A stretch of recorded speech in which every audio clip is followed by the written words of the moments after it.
As testing season approaches, it's important for students to revisit their learning from earlier in the semester.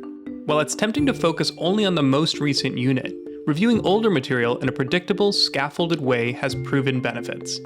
Not only will students better absorb and utilize information with recurring review and analysis, they'll also feel less overwhelmed by final exams, and ultimately perform better.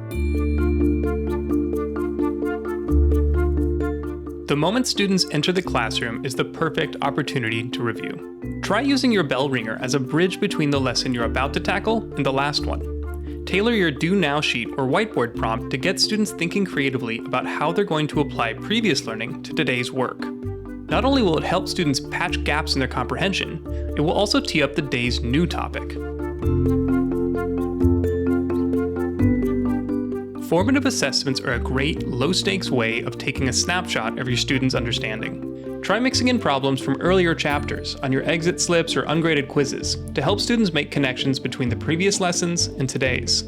This integration of other units can help students understand how different topics are related in a deeper way than focusing only on the current topic does.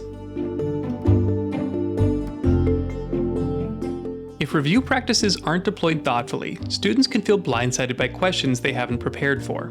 Before passing out summative assessments, be transparent about the presence of material from prior units. Explain to your students why it's important to keep past information fresh in their minds, and why it will benefit their overall comprehension. Let the class know which specific chapters from the past to revisit before tests. You can even include the material on study guides.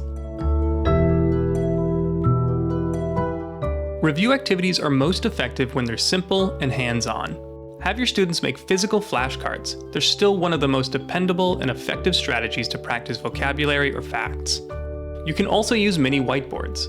Pose questions to the class and ask each student to write an answer on their board. Or give hexagonal thinking a try. With each hexagon representing a topic, have students draw connections between ideas as they build out their understanding as a group. Authentic learning is achieved through repetition and reassessment. With consistent scaffolding, students will not only be able to retain more information, they'll also become better learners.